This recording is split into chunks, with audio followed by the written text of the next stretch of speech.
All right, hello there. Welcome to our free webinar today about college acceptance, rejection, and waitlist advice.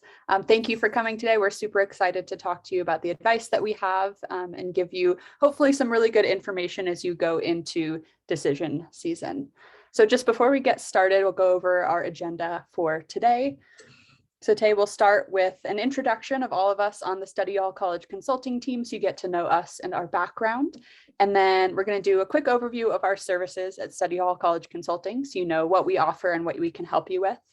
And then we'll go into our presentations. So we'll have Navia talk about the factors to consider when choosing a college. And then we'll go to Rachel and she'll talk about waitlist do's and don'ts.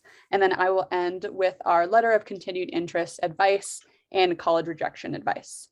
And then after that, we will have some time for questions. So feel free to write those questions down during the webinar, send them to us, and we'll address them at the end. And then we'll have some final remarks to just wrap everything up towards the end of the webinar. So everyone who stays until the end of our webinar today with and completes actually like the entire webinar will receive 10% off of your next Study Hall College Consulting purchase with us. So that's a little incentive to stay till the end and also get all the information you can. All awesome. Right. Yeah. Hi, everyone. My name is Rachel. So I am a UC Berkeley graduate in the class of 2020, where I double majored in cognitive science and legal studies. I am originally from Maryland, and I am currently working at an intellectual property law firm. This past admission cycle, I was an undergraduate external admissions reader with UC Berkeley. So that was a really, really great experience. Some of my other work and internship experience throughout high school and college. In college, I was a senior resident assistant, also known as an SRA. So if you've heard of the regular resident assistant RA roles, those are students who live in the dorms, and they basically help the transition for freshmen as well as transfer students to the college environment. Similarly, with that RA position, I was also a hiring and training coordinator with Residential Life. I worked as a campus ambassador, which is a tour guide for Berkeley. And then I was also involved in the student government at Berkeley, the ASUC. And then throughout my time, I have had internships at NASA and then local political campaigns. So that's a little bit about me. All right, and then for myself, my name is Sarah. I also graduated from UC Berkeley in the class of 2020, and I studied architecture as my major and then minored in Spanish language and literature. And I'm from Lafayette, California, so the Bay Area. And my current job right now, I work at M-Train, which is a culture training tech company, and I do product design and client work. And some of my experience leading up to graduating. So that first one is my role currently. And then at UC Berkeley, I held a bunch of different roles, such as the virtual engagement coordinator, where all of our tours went online at a certain point, and I was able to organize those and help prospective students out when choosing colleges. And then I was also the Cal Day coordinator. So UC Berkeley's annual Admitted Students Day, I got to coordinate that and put on that event for thousands of visitors. And I was also part of our leadership team as a campus ambassador, along with Rachel as well. So I was giving tours of the campus to a bunch of students. And then during my time in college, I also was a design trainee at the San Francisco International Airport. So that was kind of relating to my experience in architecture. And I'll pass it on to Navia. All right. Hi, everyone. My name is Navia. I also went to Berkeley, but I graduated last spring, so class of 2021, where I did a double major in public health with honors and molecular cell biology. I grew up in Massachusetts, but I went to high school in Dublin, California, which is also in the Bay Area. And currently I'm working as a medical assistant and a scribe at an ENT clinic, so ear, nose, and throat, while also trying to figure out applying to medical school. So while I was at Berkeley, I also did very similar things. I did a lot of nonprofit work. Reach Sharati was one specific one in Tanzania that I worked with. I also did a bunch of different research things. I was a undergraduate summer research intern at Sandia National Laboratories, which is a partnered laboratory with the Department of Defense. And for about 2 years or so in college, I was an undergraduate researcher at the Ross Wilson Lab. We were doing CRISPR research, so like sort of bioengineering type stuff. So that's what I did, and that's what's about me. Awesome. All right. So before we go into our presentations, just a quick overview of our services. So Study Hall College Consulting, we offer first and foremost college application essay review services. So if you are a prospective student looking for next year, you can always reach out to us for your common application, any supplemental essays. And then if you already applied to college and you're currently in that decision timeframe, letter of continued interest, that's going to be something that's on your mind if you get waitlisted. So we offer services to review that, as well as the UC personal insight questions. So if you're applying to any of the UCs in California. And then kind of how we review essays. So we look at your essays in a very detailed manner, both holistic and detailed. So we're looking at the big picture a lot of the time. We're doing a thorough analysis of your story, your grammar, vocab, and thesis, and really the story that you're trying to tell as an individual, as an applicant, and how to best present yourself in that way. We'll offer paragraph explanations of how to improve. So we're not just going in there and commenting detailed suggestions, our opinions, and both subjective and objective improvements, but also actually explaining in big picture form how you can improve your essay. And then moving on from that, we also offer college and career coaching calls. So you can ask for advice really about anything. So it could be about our high school and college experiences, whether you have particular questions or you just want a certain point of view. We can talk about our college application journey and tips that we have for that process, because it can be really confusing as you're going through it and pretty intimidating. And then we can also work together to brainstorm essay ideas. That can be one of the hardest steps of making your essays. We can create college lists, pros and cons to all these colleges you're looking at. We can have big picture essay discussions, and then we can also help on kind of those item level parts of the application. So the extracurriculars and activities section.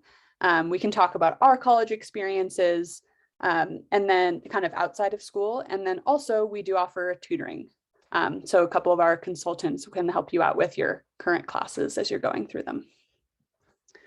All right, and I'll pass it on to Navia to take it away. Okay, so I will be talking about different things to consider when committing to a college or choosing a college. This is kind of around the time when you're starting to hear back. If not, you've heard back from all of your schools. I know the UCs still have a couple left, but just I thought this could be helpful when you're trying to gauge your different interests. So some of the stuff that I decided to cover, this is not all inclusive. These are the things that I personally was thinking about the most. So location, where the school is, money, how much does it cost, academics, different programs in terms of majors and minors offered by that university, housing, where you're going to live, both your first year and after your first year, different extracurriculars you can do outside of the classroom setting, and then just some last minute tips and tricks and things like that on the very last slide. So first, location. Of course, I feel like the biggest thing is looking at the university's location in relation to where your family is, or where you went to high school, or where you grew up, or where your loved ones are. So often this is a question of in-state versus out-of-state. Definitely something to consider here is tuition. Again, how close you are to those loved ones.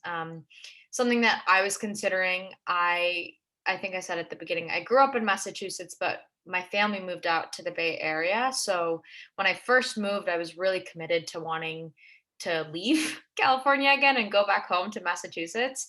So I was hoping for that to be an opportunity to be kind of independent and be far away enough from my family that I had to make a lot of decisions on my own.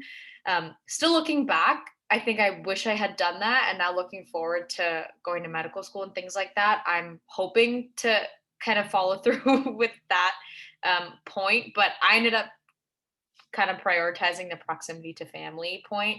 So you just kind of have to weigh your options. Similarly, you want to look at at the campus and around the campus, what does that surrounding area provide for you? So it's not only the campus, and if you can see yourself on that university campus, but also the surrounding areas. So is there a city close by where you can hang out on the weekends, or is there some famous other town close by that has a specific company that you're really hoping to do an internship at, something like that? Like sometimes it can be weird to feel like you have to think that far ahead, but I think that's definitely an important thing to consider. And something I think a lot of people might not consider is transportation. So, especially if you're an out of state student or you're coming from somewhere far away in relation to the campus, you could think about, if theoretically I were to go home for a break or for the summer or something, how convenient is it for me to fly back to that state and then get from the airport to the campus? I feel like that actually makes a big difference. UC Berkeley, which is my alma mater, it has a really great public transport system. So I know most people, they were able to fly into California and to San Francisco and then take a train or something to campus. So those are just some location type things to consider. Next is money. So similar to in-state versus out-of-state when you're thinking about location, there's very similar things to consider when you're thinking about tuition. Often public universities will have a different pricing for in-state versus out-of-state, and usually that difference is quite substantial. So thinking about what that means for you. For me, a big selling point of going to UC Berkeley was that I would be paying in-state tuition, which worked really favorably for my family because I'm also planning on going to graduate level school, to medical school. So if you are thinking of something like that, it could be beneficial to save money kind of earlier on in your undergrad career and have some more money to spend for your graduate level courses. So that's an option. Aside from paying for school, you definitely want to look at housing, looking at the surrounding area. How much does housing cost your first year? Do you have to live in the dorms? If so, what do the dorms cost? After your freshman year, are you living in the dorms again, or are you living in off-campus apartments? How much are those off-campus apartments? How easy is it to find those off-campus apartments? And then all the other living expenses that comes with being an independent adult living at college. So thinking about how much food costs in that area or how much sales taxes, those types of things I think are important to consider. And then in terms of like paying for school or paying for yourself to have all of those things, work study. So if you're trying to figure out a way to alleviate sort of the cost of tuition, work study is a great opportunity. You can look into different things that the university offers. Similarly, financial aid and scholarships. So there's like the government FAFSA, which you can apply sort of broadly, and then school specific scholarships that you could try to apply to. Often once you've already been accepted to the university, you can apply for additional scholarships, and that could really help you substantially. So that's an option. And then kind of similar to what I was saying before, the transport between going from campus or like going somewhere else, if you're going home for a break, thinking about how much that might cost, or even just if you're not living exactly on campus, how much is it going to cost you to drive back to an apartment that you live at 20 minutes away or something like that. So definitely want to consider those things. Next is academics, which I feel like most people maybe prioritize the most, as you probably should. Definitely want to look at different majors and minors. For myself, I know when I was even choosing colleges to apply to, I was looking at the different degree programs. So definitely look at the ones that you're most interested in or might want to consider. Consider how you could fit different double majors together or a minor with a major. Kind of map out your classes if possible. I feel like that really helped me, and it was kind of fun just to kind of gauge what I might be taking my first year. Often universities will have additional like degree programs. So for example, Berkeley has a few different certificate programs you can do. For example, there's like an entrepreneurship certificate I know that you can do. So that's an additional sort of academic program that's offered, and I feel like was a good selling point for a lot of people. In addition, a lot of universities will have combined undergrad and graduate programs, or even just their own graduate programs that's detached from the undergraduate institution.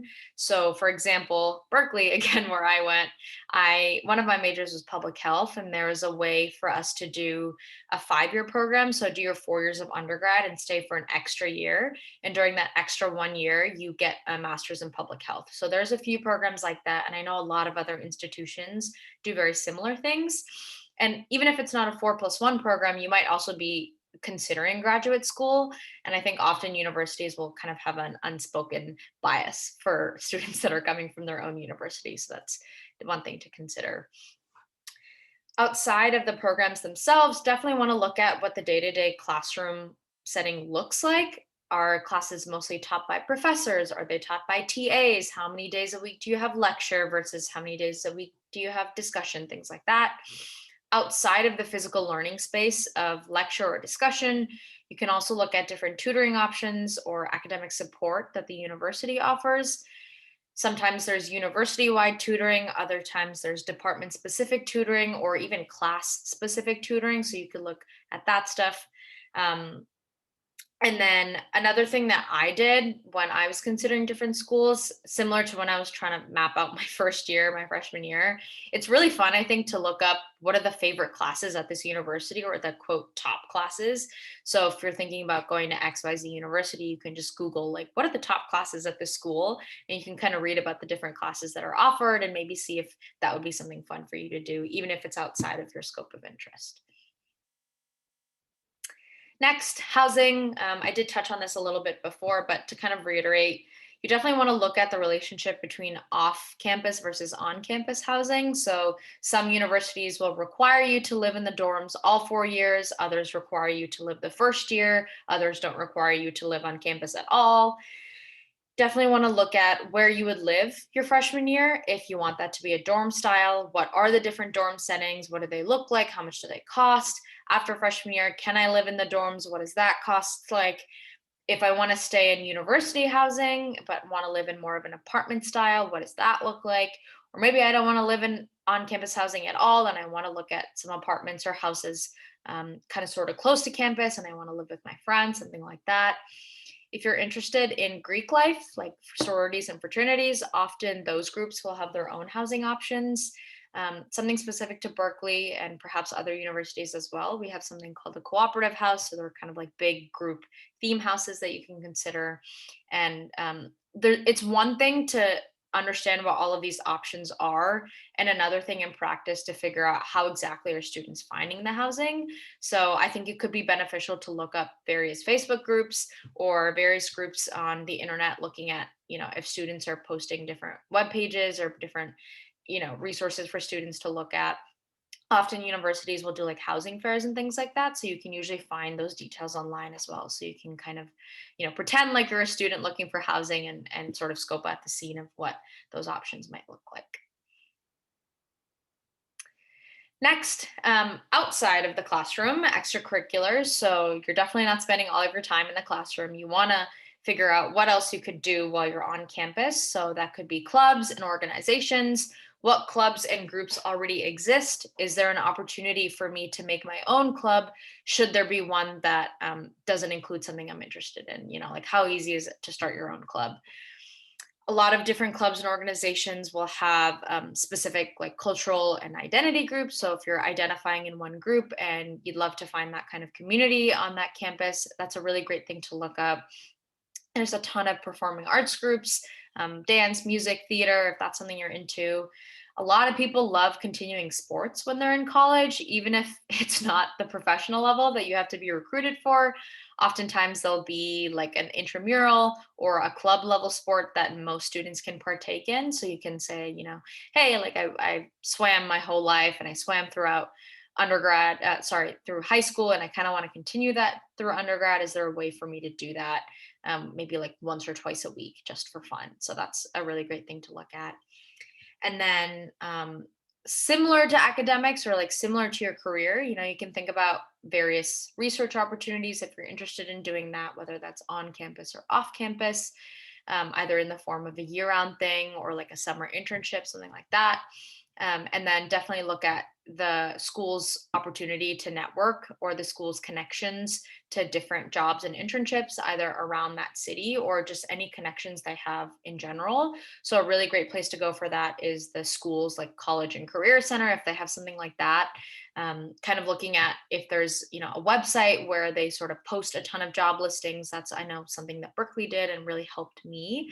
So yeah, you want to think about, what am I going to be doing outside of the classroom setting? What am I going to be doing in the summers, and how does that school support that vision? So I think that was definitely a group of the selling points for me when I was considering schools. And then just to kind of wrap it all up, some final miscellaneous stuff that I couldn't really fit elsewhere.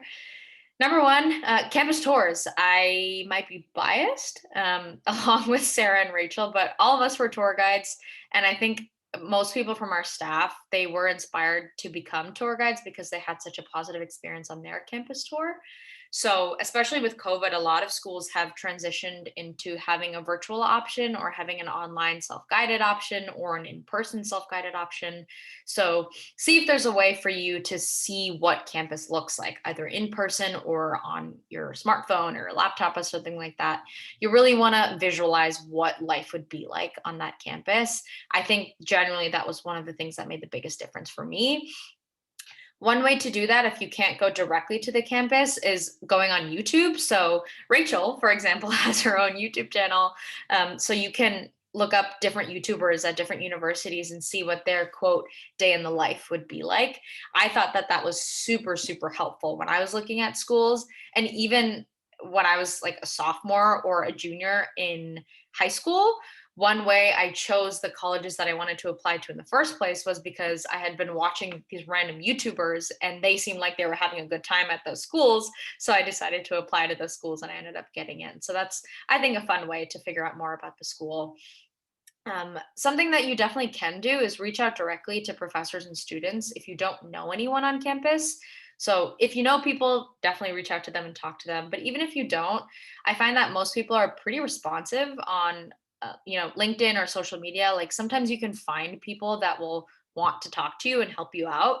So LinkedIn could be a great place. If you see, for example, a researcher or a scientist at a university that's doing some research that you might be interested in, just shoot your shot and either send them an email or send them a message on LinkedIn, and maybe they have some insight to offer. I think that'd be a really cool sort of networking avenue as well. And then finally, just some things to figure out and consider for kind of beyond the school setting. I think I touched on a lot of these, but the place where you're in, the university campus, is one thing. You'll definitely be spending a majority of your time there, but think about also what you can do beyond that campus setting. So again, is there a city nearby? Can I go there on the weekends? Are there concert venues nearby? Is it close to Silicon Valley where I can do all sorts of tech networking or something like that? Or is that surrounding area known for something? Like, are they known for being, the media capital of the world? And does that help me in my career or something like that? So definitely get your head out of the campus and see what that surrounding area would look like. And then just, again, putting it all together, I think it really helped me to picture what a day in my life would be like. So pretending like you are this major, pretending like you're taking XYZ classes. And again, a really great place to do that is YouTube. So that was a bunch of random tips and tricks. And hopefully some of those headings were helpful in terms of what you're considering. But at the end of the day, trust your gut. There is no wrong decision in what you choose. It's really, college is whatever you make it to be. So yeah, good luck with your decision and good luck when you're in the process. Awesome. Thanks, Navia. So since Navia talked about what you should do when you are accepted to colleges, how can you narrow down and choose that final college that you want to commit to? Another option right now when you're hearing back with these college admissions decision would be hearing back that you were waitlisted for the college. So now I'm going to talk a little bit about some waitlist do's and don'ts to prepare for like writing your letter of continued interest and navigating this waitlist process. So we'll start off with some waitlist do's. The first thing that you definitely want to do is to either accept or reject the waitlist offer. So usually in your admissions decision, it will have all of the information regarding that school's waitlist. So a lot of colleges, their waitlist processes differ. So if you are waitlisted to 2 colleges, their entire waitlist process and information will probably not be the exact same from college A to college B. So you definitely want to make sure that you're reading that waitlist offer fully, so you hear and read all of those instructions that they're giving you, so you don't miss any steps or you don't make any mistakes regarding that school's waitlist. So for example, for some colleges, you might need to complete a form in order to opt into the waitlist. Other colleges, they might not have that opt-in process, but everyone who was waitlisted will automatically be entered into the waitlist. But for a majority of schools, in your admissions decision, you might have to log into that school's portal and specifically complete a form or select like checkboxes saying, yes, I want to be put on the wait list. No, please remove me from the wait list. And some schools, there's probably a deadline for when you have to complete that form by. So you do, when you're reading your waitlist offer, want to make sure that you have all of those dates and deadlines down so you don't accidentally miss the deadline to complete the waitlist offer to opt into the waitlist, or you don't miss the deadline to send a letter of continued interest.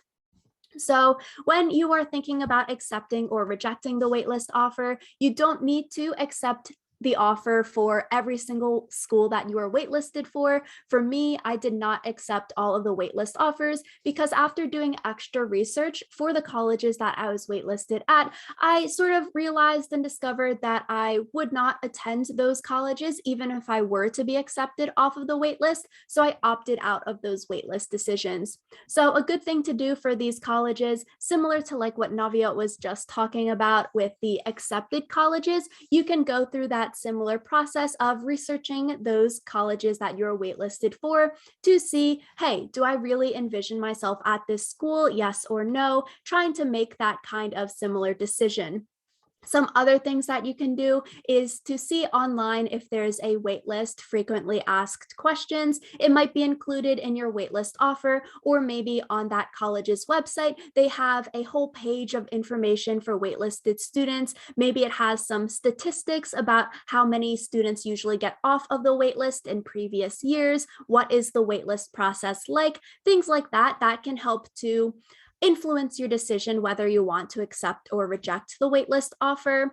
You can also go on those campus tours like Navia was talking about, whether in person or those virtual tours, speaking with current college students, going on to like the college related subreddits, Facebook, different blogs from colleges. So a lot of colleges, they either have like an admissions blog, or a lot of colleges also have a student blog for their campus. So those are blogs written by real students at that college talking about their daily lives, their majors, things that they like about the university. And also the YouTube videos from students can sort of help you visualize and see, hey, do I want to accept this waitlist offer or not? So with this waitlist offer, you go through a very similar process, similar to when you're accepted to the university, if you want to accept or reject the offer.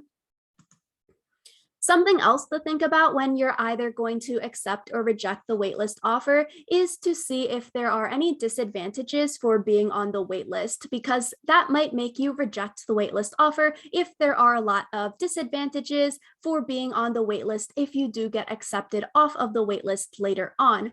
So some common disadvantages might be there are less housing options or less class choices. So typically waitlist offers don't start coming out until after May 1st, which is the national deadline to enroll in a college for first-year students. And then once the colleges see, okay, who accepted our offer, they can start to build their class. They'll see on their waitlist, they'll start letting people off of the waitlist to round out the class. So because you're getting your offer later after people have already committed to that college, you might get a second choice in housing for university housing. The students who were accepted into the university originally may have already had the chance to fill out their housing forms, so you might be in like the second group of students to get housing. Similar thing, you might be in the second group of students to be able to enroll for classes because you were waitlisted originally. So those are definitely questions to look up for those colleges to see, will you be at any disadvantage for getting off of the waitlist? And that might make you reject the waitlist offer. So another thing that you do want to do when you are waitlisted is to commit to another college. Like I mentioned with that May 1st deadline, you want to commit to another school by that deadline. You do not want to bank on getting off of the waitlist for some college because that is a very, very risky thing. You never know, you might get off of the waitlist for your dream school, you might not. So you don't want to not accept any college's offer of admission. So you do want to do that and not just bank on getting off of the waitlist. And when you do commit to another college, you really want to enjoy and fall in love with the college that you committed to, because that could be the college that you end up at. Similar to not banking on getting off of the wait list, you don't really want to commit to this college and sort of dislike it or maybe have some disdain for it because, oh, it wasn't my first choice. My first choice is one of these waitlist offer schools.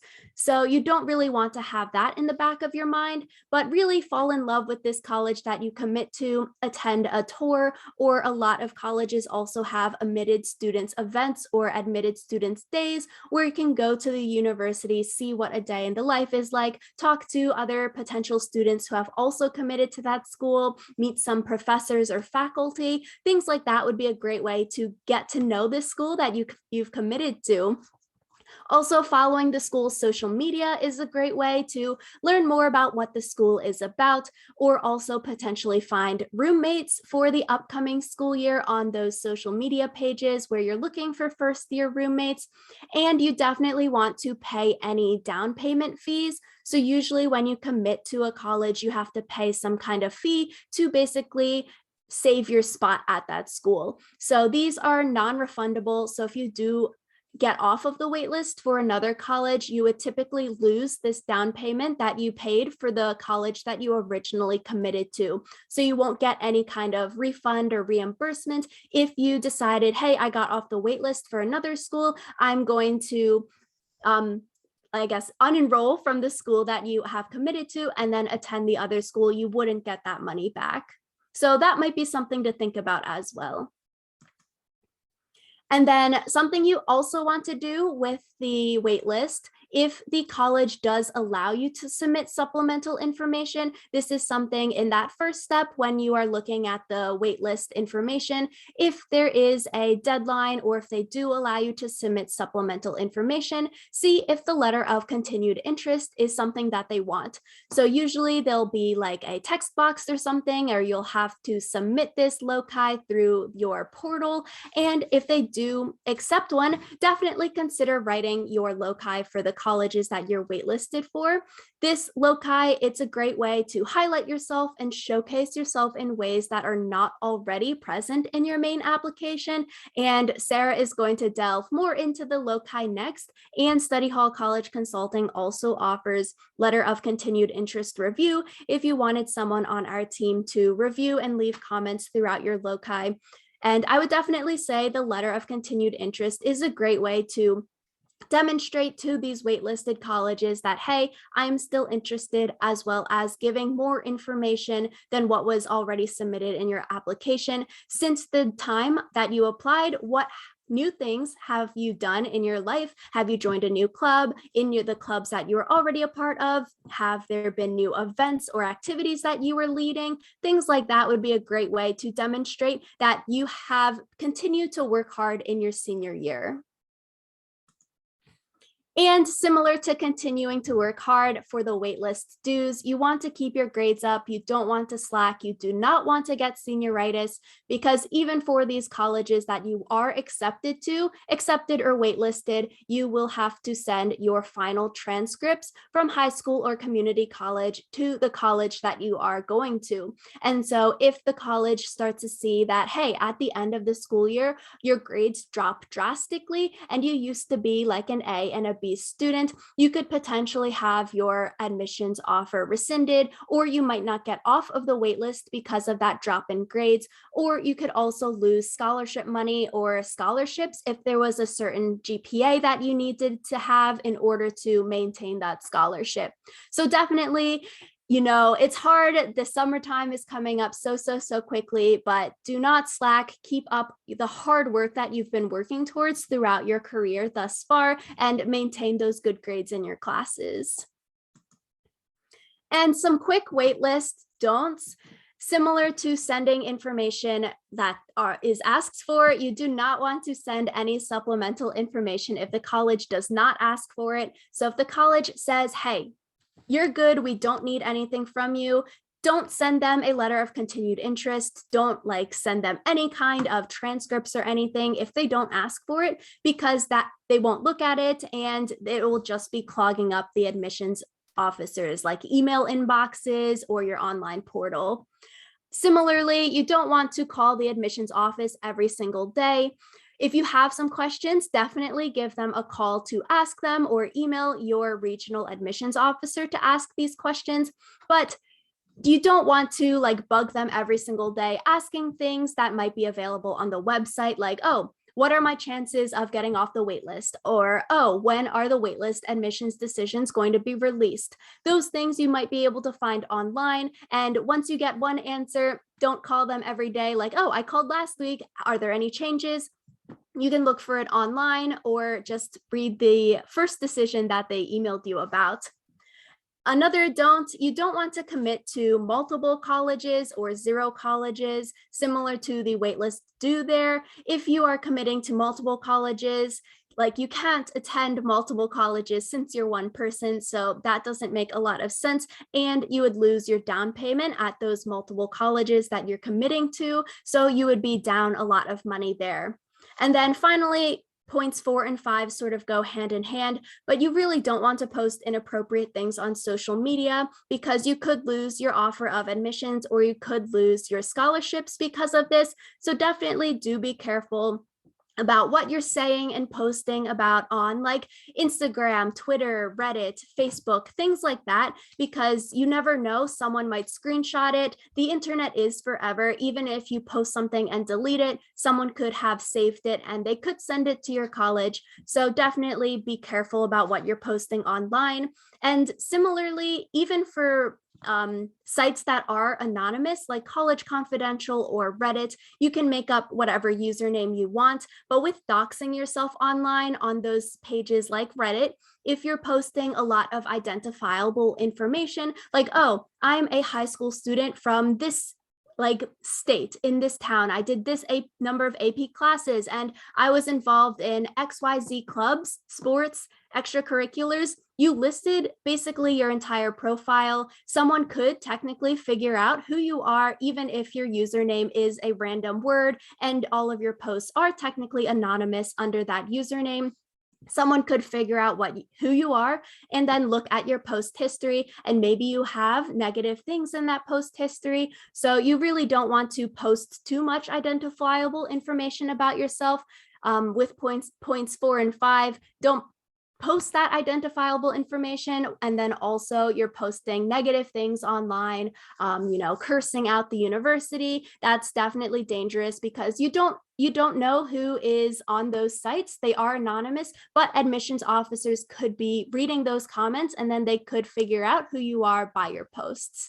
So definitely those are some things to keep in mind when you are waitlisted, some waitlist do's and don'ts. So I will send it to Sarah to talk about the letter of continued interest and college rejections. All right, so I will take it away here, and we're going to start with college rejection. So you can go to the next slide. So when you're going through this decision season, it's really natural to, have some acceptances, have some waitlist options, and then also be rejected. Unfortunately, even though it's something obviously no one wants to hear a rejection from a college, it's kind of the reality of, you're applying to a bunch of different colleges and you're putting your heart and soul into these applications. So I just wanted to take a second to say, if you do receive those, it's okay to feel sad. And you should take some time to, we kind of mourn that loss of the future, because during that application process, you're doing a lot of work to paint a picture of what you want your life to be like, and that's only natural. And so it's totally fine to feel sad about that, and talk to your friends, talk to your therapist, talk to your siblings, whoever it may be that's your support system. Definitely take that time to, feel those emotions, and then use that to kind of repair your own feelings before you move on to your next options, because that'll help you feel really happy about what you move on to after that. And just to emphasize also what Rachel mentioned, particularly when you're sad, when you're upset, if you didn't get into somewhere you wanted to, don't post it about it online, particularly when you're emotional and you are sad. That's when, things might come out that you didn't mean to say, or it's phrased wrong and you just don't want that online. So definitely think twice before you post, but feel okay with, processing those emotions with your best support system. So once you receive that rejection, and you've kind of processed a lot of the sadness that comes with it, you can definitely learn from that rejection in a lot of different ways. So the first thing to think is, okay, what are your options? What are your other options besides that college that you really wanted to get into, but unfortunately did not? You can look at your other college acceptances and start to think, okay, can I see myself at one of these other schools? Why didn't I quite look at them the same way before? Kind of start to reevaluate those options. But there's also other things. You don't necessarily have to go into those if you're not feeling perfectly sold on one of those other colleges you got into. You could do a gap year if you wanted to, do an abroad program. Sometimes certain colleges have ones that are tied to the university, or there could be independent programs that you could pursue. This one, I would highly suggest, talking to some sort of career or academic counselor, just to make sure that you have a game plan for that. So you can do that year and then maybe go back to college or find what's best for you after that, but good to have a guide through that process. There's also community college, and this is something that's becoming increasingly more popular too. To start at community college, work to get your general requirements done, and then transfer if you want to go to a different four-year university for the last 2 years. So that's an option as well. And it could mean that you're more close to home, or you could go to a different community college elsewhere. So there are a bunch of different options, but definitely start to look at those other acceptances that you got. Are there other wait lists that you could pursue? Also thinking about the college that you didn't get into, what did you like about that college particularly? What was drawing you to the college? Was it the location? Was it the size of that school? Was it a certain program? And are there other things like that at the other universities that you could pursue that you maybe didn't know about before? Ultimately, different colleges obviously offer different opportunities, but if you're applying yourself and you're going out there and looking for those opportunities, oftentimes you can find something that fits your interest. And a lot of colleges, you can even make your own clubs or make something, if you don't see it existing there, you can kind of make your own community too. So are there opportunities for that? Additionally, since applying, that was several months ago. Have your interests changed since applying? Maybe it's an academic interest that has now shifted. You're looking at a different major, or you really found this place that you love. And so the location preference is certainly different now. So start to allow yourself to change your mind a little bit. That's going to happen a bunch during college anyway. So think about who you want to become, what you are interested in, want to pursue for the future, and then maybe another college better aligns with that at this point. So that's kind of talking about rejection, and now moving on to the LOCI, the letter of continued interest. So this is a big step of the waitlist process. If colleges offer this opportunity, the purpose of it is to learn more about any academic or personal changes that you have gone through since applying. So this includes several different things. First and foremost, it's really important to state why you're still interested in attending. Yet that can come in the form of specific examples, whether it's certain things that you've done during your high school career since applying, certain programs that you've learned about since applying at the college itself.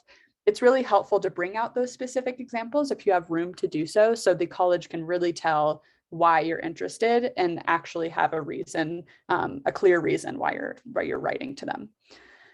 Also, you'll share your academic performance or any updates in classes since you've applied. So you can show them that you're really applying yourself academically, you're challenging yourself and taking these classes that aren't necessarily just to finish out the year, but to actually explore maybe a new interest or really push yourself in a challenging course. And then it's a space to share any new activities that you've done, leadership positions that you've taken on, whether it's within the same, group that you were a part of before, and it's just a new and enhanced position, or it's something completely new that you've tried out. You can tell them about that. And then in general, really any personal growth and shifts in your life outlook. So if you have different interests that you want to share with them, or if you have certain opinions about, what you want your life to look like, basically just paint that picture for the university. Moving on from that, particularly one thing that's important to focus on is introducing new information. So all of those things I listed, everything that you should talk about should be not something that you already covered in your last application, because they've read that, they know that context of who you are, and now this is your chance to really go beyond that. So talk about what you've done since applying rather than restating any activities. And avoid phrases, particularly, this is a good way to tell, if you're mentioning something you don't need to talk about again. If you catch yourself saying, as stated in my original application, you probably don't need to talk about that much unless you're just setting context and then really moving forward with that. So try to talk a little bit more about, everything that's changed since then. And then an important thing to do is really to map out this letter before you write it and send it, and strategize, which accomplishments you want to focus on, which show the most growth, the most initiative and leadership potential, which can often be a hard thing to do if there's a specific word limit. So you have to think about the things that you really want to include if you have too many things, and figure out what is going to demonstrate, the way that you've changed most effectively during that, throughout that word count.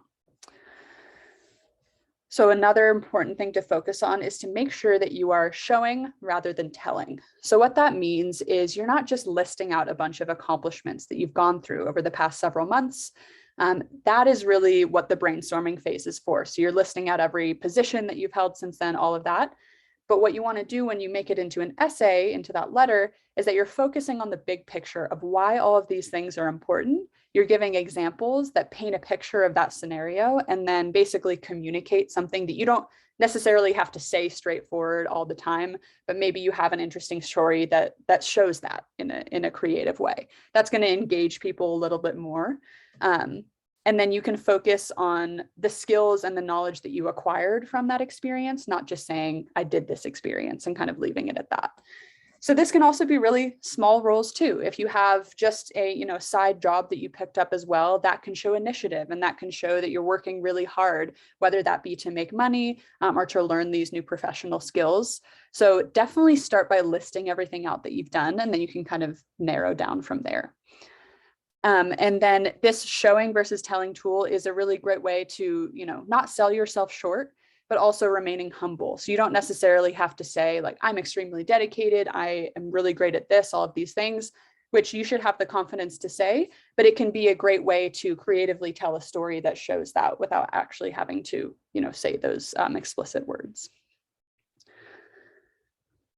All right, and then one thing that's really, really important to do throughout that letter that you're writing is to maintain a positive attitude. So even though this essay is written, obviously it wasn't the initial response that you wanted to be accepted outright, but you want to make sure that you're not suggesting that the admissions team made a mistake. You're not feeling, kind of off put during that letter. You don't want to kind of harp on that deferral or wait list or being sad or anything like that. You want to focus on the fact that you've kind of processed those emotions, and then moving forward, you're really thankful for the second opportunity, and you're going to use this to the best of your ability to show who you really are. So that being said, kind of avoid presumptuous statements saying, when I am admitted, you're not quite admitted yet. So talk about, that in the hypothetical sense, and you can make it really clear that you want that to be the reality, but don't kind of assume that you're already admitted. Another thing to note is that you don't want to mention any rejections or acceptances from other schools that could come across as sounding desperate or trying to, get them, or trying to, I don't know, kind of negotiate some sort of thing. If you're accepted from this school, you really want that one. You don't want to really bring that into the mix, because it doesn't matter what other schools you applied to. It matters who you are as an applicant. And then you really want to explain your continued interests and specifically why this school is your top choice. So why you would absolutely commit if they let you join the university. So keep it positive and definitely focus on the fact that you're really thankful for this second opportunity. And that's going to just kind of lighten the mood overall.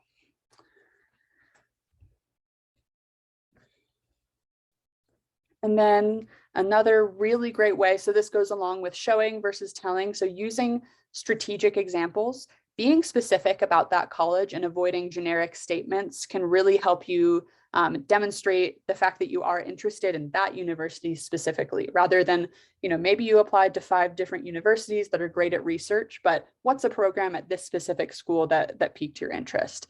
And so you want to do research about those colleges, which hopefully you've already done when you were first applying, but you could still do that again. So you can always start with the school's mission and values to get kind of that big picture statement, and then tailor your interests, what you're talking about under that umbrella. So it's great to not just list out these opportunities, because that can come across as not super genuine, but you want to explain why you're actually interested in those, how they align with your career goals, your academic goals, and really what you could contribute to that school. So it's not just saying you're really super interested in something, but how could you actually become a part of that community? So don't just name drop to name drop. If you met a student there, it's not necessarily helpful to list their name, but talk about how you talk to the community. You talk to some current students to get a good perspective on what it's like to go to that college. That's going to have much more of an impact overall. And then the last thing to keep in mind are kind of the logistics of sending this letter. So definitely, first and foremost, you want to read your waitlist offered, because a lot of times they're going to have specific instructions for sending this letter, for how long it should be, for who it should be addressed to. And that's important. So you really want to make it personal. If you have a certain name that you can address it to, a lot of times that's your regional admissions officer. It's going to come across as much more personal, much better than to whom it may concern, because you don't really know who you're writing it to. So try to do that research ahead of time to address it to the right person. And make sure, if they have a portal submission or if you're emailing it to them, make sure you're sending it to the right place so that they can see it, and that you show that you know how to follow directions as well. And then Rachel mentioned this as well, but definitely do not send any extra extraneous information that admissions did not ask for, or call them, because a lot of times that's just going to overwhelm them. It's going to, again, show that you don't know how to follow instructions, and that's not the best thing to come across. So definitely prepare, read all of the instructions before embarking on this. And then, of course, reach out to us with questions. We are experienced in writing these letters, and we can review any letter that you want to write to a college that you get waitlisted for. So reach out to us. All right, so last few slides just to wrap up. Just like Sarah said, if you have any questions either about today's webinar or about anything sort of related to college or career, please reach out to us. We have an email address that you can reach directly out to, or if you'd like more in-depth one-on-one conversation, you can schedule a call with any of our consultants.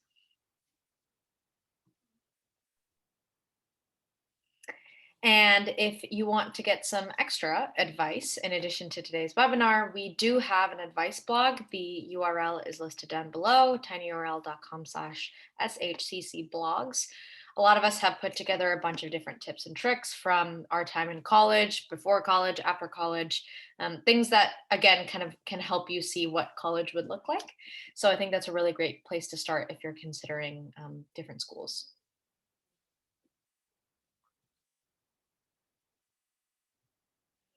And finally, these are our social media outlets. We have an Instagram, we have our website with all sorts of information about how to set up a call and different services that our group offers. We have LinkedIn, a YouTube channel, and a Facebook group. And then again, you can reach directly out to us via email, and we'd be happy to answer any of your questions. All right, thank you all again for attending. If you have made it this far, you have been awarded a 10% off discount for your next study hall purchase. The tiny URL is here for you to use, tinyurl.com/shcc panel. You can use this to get 10% off your next purchase. Hopefully it'll be to chat with one of us and we can tell you a little bit more about our experience and different things that we can help you with.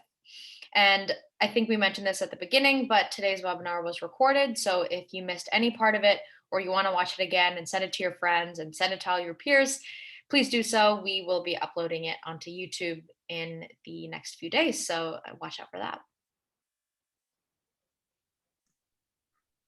Yeah, thank you all so much for attending. It really, really means a lot. Hopefully you all found this webinar helpful. Good luck with all of the admissions decisions that have already passed, but there are a lot still coming up throughout the rest of the month. Good luck making your hard decision of choosing what college to attend, and we wish you all of the best of luck, and thank you all so much again for attending our webinar. Thanks, y'all. Thank you.